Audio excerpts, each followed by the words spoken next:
오늘은 이 부활절 새벽 기도회의 부활, 새로운 삶의 시작이라는 제목으로 같이 이제 은혜 나누겠습니다. 미국의 역사상 가장 존경받는 사람은 제16대 대통령 링컨입니다. 그는 변호사 시절 주회 회의원에 출마했다가 실패했고 다시 하원 의원에 출마했으나 역시 뜻을 이루지 못하였고 얼마 후에 상원 의원에 도전했지만 역시 실패했습니다. 이렇게 몇 차례 실패를 거듭함으로 절망에 빠지자 주변 친구들은 링컨이 자살이라도 하는 것은 아닐지 염려했습니다.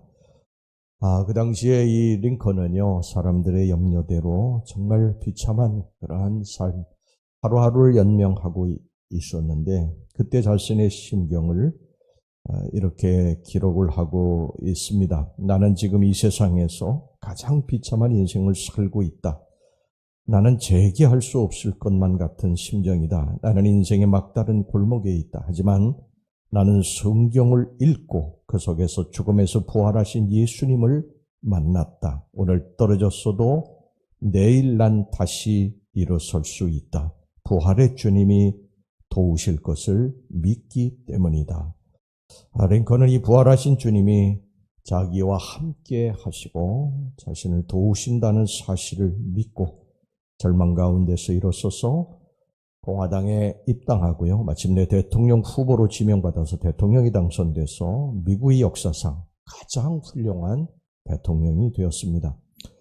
오늘 여기 본문의 말씀에 보면요, 예수님의 제자들이 당면한 상황을 봅니다. 불과 두어 달 전에 예수님을 십자가에 못 박았던 사람들이 제자들을 협박하면서 묻습니다. 7절 말씀입니다. 사도들 가운데 세우고 묻되 너희가 무슨 권세와 누구의 이름으로 이 일을 행하였느냐. 이 말은 뭐냐면 이 베드로가 성전 미문에 나면서 안진뱅이 된 자를 일으켜 세우는 것에 대해서 묻고 있는 것입니다. 이 물음에 베드로가 성령이 충만해서 이렇게 대답을 합니다. 10절입니다. 너희와 모든 이스라엘 백성들은 알라. 너희가 십자가에 못 박고 하나님이 죽은 자 가운데 살리신 나사렛 예수 그리스도의 이름으로 이 사람이 건강하게 되어 너희 앞에 섰느니라. 이런 제자들에게요, 이들이 뭐라고 했는가 하니 예수의 이름으로 말하지도 말고 가르치지도 말라고 다시 위협을 하게 됩니다. 그런데 제자들은 사도행전 4장 19절에 보면요, 하나님 앞에서 너희의 말을 듣는 것이 하나님의 말씀을 듣는 것보다 옳은가 판단하라. 우리는 보고 들은 것을 말하지 아니할 수 없노라. 이렇게 담대하게 말을 합니다. 여러분, 이 장면을 좀 생각해 보면은요, 지금 협박당하고 있는 제자들은 불과 두어 달 전에 예수를 모른다고 부인하고 도망쳤던 비겁한 사람들이었어요. 그런데 지금 완전히 달라졌습니다.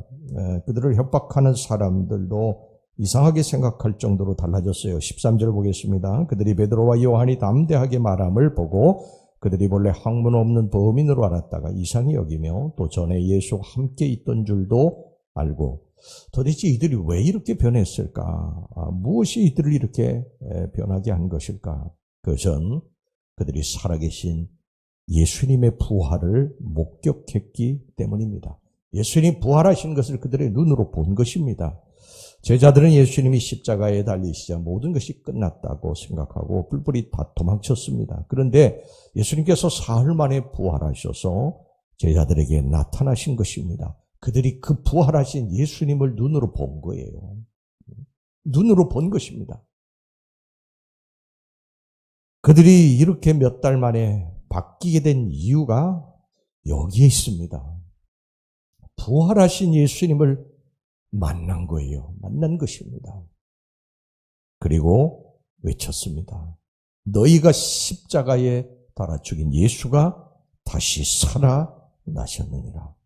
기독교 신앙이 바로 여기에 기초합니다. 부활신앙입니다. 부활신앙. 예수님이 다시 부활하셨다. 예수님이 부활하셔서 지금 너희와 함께하고 있다. 이것을 믿으면 우리 인생이 달라질 수 있습니다. 부활신앙을 가진 사람은 첫 번째 뭘 하느냐? 예수를 전하게 됩니다. 예수를 전하게 돼요. 여러분, 마지막 말기암에 선고를 받은 사람이요, 얼마나 정말 지푸라기라도 잡으려고 안간힘을 씁니까? 마지막 몸에 좋다는 모든 민간요법 다 써보죠. 그러다가 그 사람이 어떤 민간요법을 통해서 암을 고쳤다고 해봅시다. 여러분이 이 기쁜 소식을 누구에게 전하겠습니까? 암으로 마지막 투병하고 있는 사람에게 당연하게 전할 것입니다. 이거 먹으면 낫습니다. 저도 암 걸렸다가 이거 먹고 치료받았습니다. 이제 회복됐습니다. 이거 전하는 것입니다. 여러분, 내 가족이 암에 걸렸는데 내가 민간요법 어떤 약을 통해서 암에서 고침받았는데 그걸 전하지 않겠습니까? 여러분, 내 자식이 죽어가는데, 암을 죽어가는데 그걸 전하지 않겠어요? 내 자식은 말할 것도 없고 내 주변에 있는 사람들, 가까운 사람들이 암으로 죽어가는데 그걸 전하지 않겠습니까? 여러분, 제자들은 부활하신 예수님을 만났어요. 그리고 숨어있던 방문을 열어 제치고 밖으로 나가서 예수님이 부활하셨다고 전했습니다. 초대교회 성도들이 전한 복음은요, 단 한 가지입니다. 너희들이 십자가에 달아 죽인 예수가 다시 살아나셨느니라. 지금 예수님이 지금 살아계시다.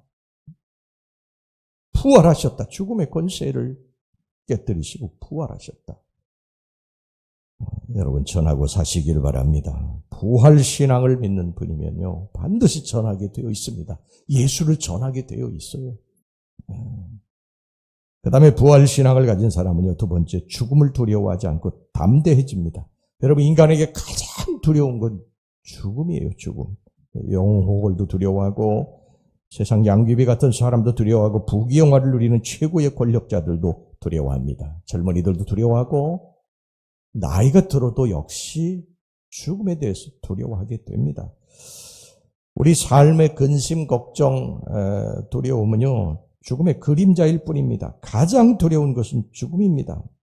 그런데 제자들이 예수님이 다시 살아난 것을 본 것입니다. 죽음의 권세를 깨뜨리시고 부활하신 것을 본 거예요. 그러니까 이제 이 제자들은 죽음에 대해서 두려워하지 않게 됩니다. 얼마 전까지만 해도 여러분, 베드로를 보세요. 베드로가 조그만 여종 하나가 자기를 알아보고서는 저도 예수 한당이라고 그렇게 이야기하니까 막 화를 내면서 난 예수라고 하는 사람 알지도 못한다고 하고서 3번이나 부인하고 도망쳤던 그 베드로가 살아계신 예수님, 부활하신 예수님을 보고 나서 복음을 전하는데요. 막 사내들인 공의회 회원들이 너 예수의 이름으로 말하지도 말고 전하지도 말라. 그렇지 않으면 너도 죽게 될 것이다. 그랬지만 그거 상관없었어요. 죽으면 죽으리라. 불과 얼마 전에 예수를 죽음 때문에 두려워하고 도망친 제자 아니에요, 베드로가? 다른 제자들 다 도망쳤지 않았어요? 근데 그들이 지금 문을 열어 제치고 예수를 전하는 것입니다. 예수를 전하는 것. 어떻게 사람이 이렇게 달라질 수가 있냐? 어떻게 이렇게 죽음에 대해서 전혀 두렵지 않는 사람으로 바뀌게 되었느냐? 부활을 본 것입니다.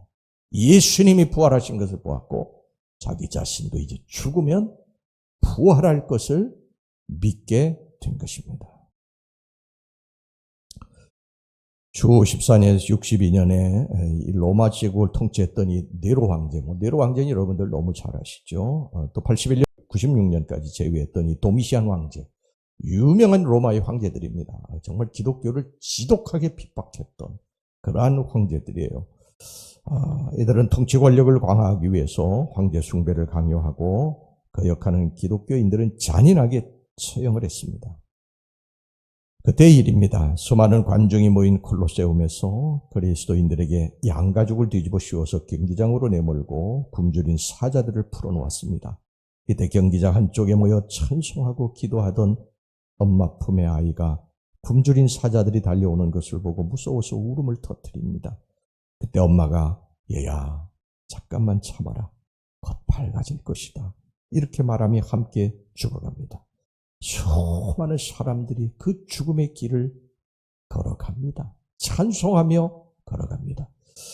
여러분, 저 해미에 가면요, 해미 읍성이라고 있어요. 거기 천여 명들의 기독교인들이 피를 흘리면서 죽어갔던 그 순교의 현장입니다. 여러분, 사람을 어떻게 죽였는지 아십니까? 도리깨질을 해서 죽였어요. 장정들이요. 어린아이도 도리깨질을 해서 죽여서 다리를 잡고 그 돌에다가 머리를 쪄가지고 죽였어요. 피가 강물같이 흘렀어요. 그 해미읍성이 실제로 그 순교자들이 1000여 명이 나온 것입니다. 저는 거기 갈 때마다 늘 거기 들려서 하나님 앞에 기도하고 그 순교 현장을 돌아보면 어떻게 이렇게 죽음을 두려워하지 않고 이 길을 이렇게 찬송하며 걸어갈 수 있을까? 부활을 보았기 때문입니다. 부활을 믿었기 때문입니다. 예수님이 살아나실 때 나도 살아날 것이다. 여러분, 세상에서 가장 무서운 사람이 어떤 사람인 줄 아십니까? 죽음을 두려워하지 않는 사람이 제일 무서운 사람이에요. 뭐 싸움을 잘하는 사람? 전혀 아닙니다. 죽음을 두려워하지 않는 사람은요, 아무도 건들 수가 없어요. 공부도 죽음을 불사하고 공부하는 사람, 사업도 죽음을 불사하고 사업하는 사람, 싸움을 해도 죽음을 불사하고 대드는 사람은 못 당하는 것입니다. 왜? 죽음의 권세가 가장 큰데 그걸 이겼기 때문이죠. 우리는 죽음을 두려워하지 마야 됩니다. 예수님이 부활하셨듯이 우리도 부활할 것을 믿기 때문입니다. 여러분, 이 땅에서 우리 살아가는데 주님이 우리들의 삶을 책임져 주실 것입니다. 왜? 우리 하나님의 자녀이기 때문입니다. 예수님을 영접하면 우리가 하나님의 자녀가 됩니다. 하나님의 자녀는 하나님 책임지십니다. 우리 여러분, 애를 낳으면 그 애가 뭐 손에다가 금덩어리 쥐고 나온 게 아니잖아요. 그냥 나온 거예요. 그런데 그 애를 지극정성으로 키우지 않습니까? 부모가 먹이고 입히고 가르치고 최고로 해주면서 키우잖아요. 이제 우리가 하나님의 자녀가 됐으니까 하나님이 우리를 책임지실 줄로 믿습니다. 이제 우리의 삶을 하나님이 책임지실 것입니다. 여러분, 이것을 믿으시기 바랍니다. 할렐루야. 우리가 믿고 사는 게 이게 부활신앙이에요. 그리고 이 땅의 생이 끝나면 이제 어느 날 이제 다 주님 부르세요. 우리들 이제 한 사람 한 사람 이제 부르실 것입니다. 그때 주님 앞에 가는 것입니다. 주님 앞에 가고 우리는 다시 부활할 것을 믿습니다. 이게 부활신앙입니다. 여러분, 이 땅에서 우리 열심히 삽시다. 주의 복음 전하고 삽시다. 그리고 평안을 가지고 두려워하지 말고 근심하고 걱정하지 말고 염려하지 말고 우리 그렇게 살다가 주님 날아가고 우리가 다시 또 부활할 것입니다. 할렐루야. 이 새벽에 여러분이 부활신앙을 가지시고 집으로 돌아가실 주의 이름으로 축원합니다. 기도합시다. 하나님 아버지, 제자들이 죽음의 권세에서 사흘 만에 부활하신 예수 그리스도를 믿었듯이, 그리고 그들이 복음을 전하고 죽음을 두려워하지 않고 이 땅에 살았듯이 저희들도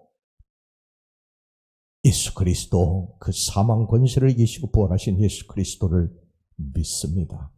그리고 그 부활하신 예수 그리스도로 말미암아 이 땅에 우리 담대히 복음 전하고 주 예수 그리스도의 말씀을 따라서 살다가 주님 앞에 서서 부활의 영광을 맛보게 주시옵소서. 예수님의 이름으로 기도하옵나이다. 아멘.